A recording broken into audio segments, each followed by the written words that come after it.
झारखंडी भाषा खतियान संघर्ष समिति के उलगुलान कहा है, ओकर जन्म कहा है, ये सबके तो मालूम है तो जितना भी है। और विशेष आज कुछ दिन पहले यहाँ जन जागरूकता भी है।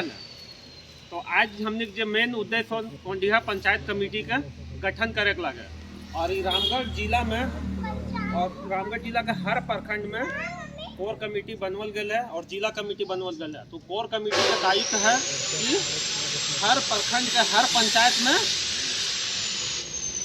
कमेटी का विस्तार करना, गठन करना और जे भी केसेस के संगठन है ओकरा मजबूती प्रदान करना।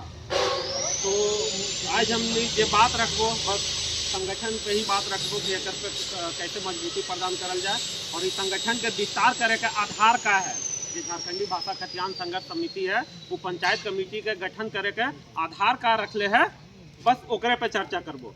और ओकर मुख्य रूप से 9 पॉइंट हो और वह 9 आधार है जकर आधार पे कमेटी के गठन होना है, विस्तार होना है। तो 9 आधार है, वो आधार हम तोहनी के बतावेल चाहो और ज़्यादा समय ना लेते हुए और कमेटी के विस्तार के काम में लगे। तो पंचायत कमेटी गठन हेतु दिशा निर्देश का है। पहला निर्देश है किसी भी स्तर के कमेटी का सदस्य होने हेतु यह जरूरी है कि वह संगठन का सक्रिय सदस्य हो। जो किसी अन्य राजनीतिक संगठन का सदस्य ना हो, यदि पूर्व में वह किसी अन्य राजनीतिक संगठन का सदस्य रहा हो तो उसका त्याग पत्र के साथ शपथ पत्र या घोषणा पत्र जरूरी है। मतलब अगर आप जेबी केसेस का जो कमेटी गठन होगा इस पंचायत में तो उसका आपको एक्टिव मेंबर, सक्रिय सदस्य होना जरूरी है।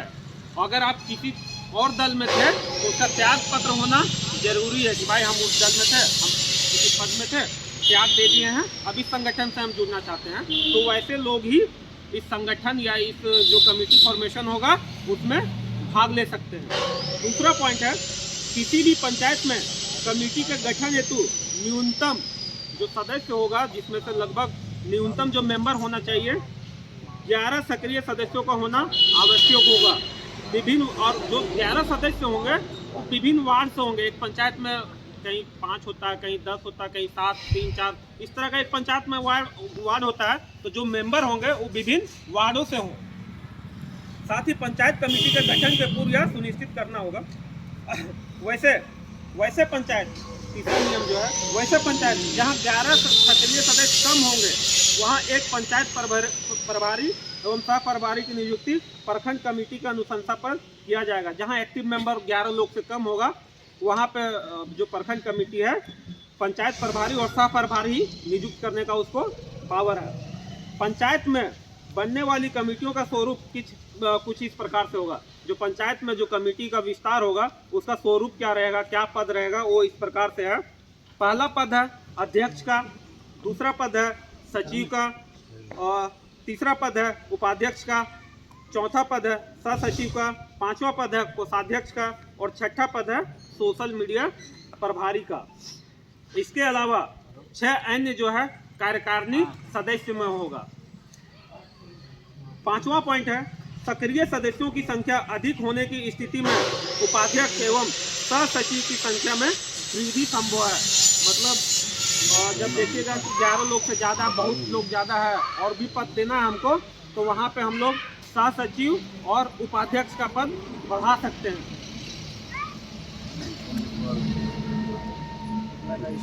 और कमेटी जब फॉर्म हो जाएगा उसके बाद क्या रहेगा, सोशल मीडिया में सभी पंचायत के फेसबुक एवं व्हाट्सएप ग्रुप होंगे। जो काम करने का जो आधार रहेगा उसके आधार पे सोशल मीडिया में उस पंचायत का अपना एक पेज होगा, अपना एक ग्रुप होगा व्हाट्सएप में। 7वां पॉइंट है पंचायत स्तर पर कमेटी गठन होने के बाद का नियम बता रहे हैं। 7वां पॉइंट है पंचायत स्तर पर प्रत्येक माह बैठक करना होगा आपको, है ना। और ऐसा नहीं करने पर उपरोक्त कमेटी को भंग कर दिया जा सकता है। जब भी गठन हो जाएगा तो हर महीना एक बार आपको एटलीस्ट बैठना है, पंचायत में क्या काम हो रहा है, नहीं हो रहा है, और अपना संगठन का जो धार देना है, मजबूती देना है, कहाँ तक पहुँचा, इस चीज़ का चर्चा परिचर्चा करना है उसको 1 महीना में। और पंचायत कमेटी का कोई भी पदाधिकारी या कार्यकारिणी सदस्य लगातार 2 से अधिक बैठक में अनुपस्थित रहते हैं तो उनका पद स्वतः निरस्त हो जाएगा। मतलब 2 बैठक में आप लगातार गायब रहे तो आप अधिकार में क्षेत्र में नहीं है कि आप उसके जैसे अध्यक्ष हैं, आप लगातार 2 सभा से गायब हैं या 2 बैठक से गायब हैं तो आप अध्यक्ष नहीं हैं, उपाध्यक्ष हैं, आप लगातार 2 सभा से गायब हैं तो आपका स्वतः पद जो है निरस्त हो जाएगा। 9वां पॉइंट है, किसी सदस्य पर कोई संगठन विरोधी आरोप सिद्ध हो जाए अथवा किसी आपराधिक मामले में न्यायालय द्वारा उनका आरोप साबित हो जाए तो उनकी सदस्यता स्वतः भंग हो जाएगी। अगर किसी प्रकार से आप संगठन विरोधी काम करते हैं या फिर कहीं आप किसी तरह से कानूनी रूप से आपको कोर्ट के द्वारा सजा मिल जाता है तो उस हालात में आपका जो सदस्यता है और जो आपको पद मिला हुआ है वो स्वतः निरस्त हो जाएगा, स्वतः भंग हो जाएगा।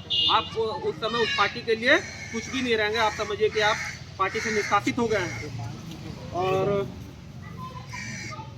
दादा क्या हाँ, तो अब क्या है कि हम लोग अब सीधे विस्तार पे आते हैं, समय का अभाव है, दिन थोड़ा छोटा करता है। तो इसका आधार क्या है कि आप लोग जितना भी एक्टिव मेंबर हैं अभी ऊर्जा देंगे, उसमें आपको अपना नाम, गांव का नाम है ना, पंचायत और वार्ड, ये आप लिख के दे दीजिए।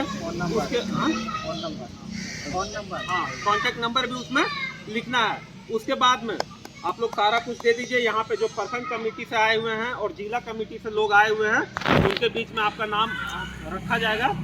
और फिर जो भी आप लोग एक्टिव मेंबर हैं, अगर आप लोग चाहते हैं कि नहीं हम लोग 15-20 जितना भी सदस्य का नाम आएगा, आप लोग आपस में डिस्कशन कर लीजिए कि नहीं हमारे बीच में ये अध्यक्ष होंगे, हमारे बीच में ये सचिव होंगे। सर्वसम्मति से अगर आप लोग सहमत है कि नहीं ये संगठन के लिए बेहतर काम कर सकता है और खुद से चूज कर सकते हैं, तो उस प्रस्ताव को आप जिला कमेटी और प्रखंड कमेटी के सामने स्वतः रख सकते हैं। आप लोग आपस में डिस्कशन कीजिए कि भाई अध्यक्ष के लिए मेरा लिए ये भैया सही हैं, ये काका सही हैं, ये दादा सही हैं, उपाध्यक्ष के लिए ये सही रहेंगे, कोषाध्यक्ष के लिए ये सही रहेंगे, सचिव के लिए ये सही रहेंगे और सह सचिव के लिए कौन सही रहेंगे। तो ये लोग आप लोग आपसी डिस्कशन में तय कर लें।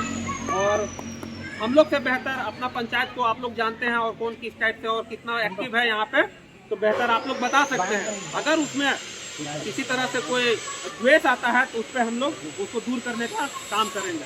चलिए, जोहार रहे।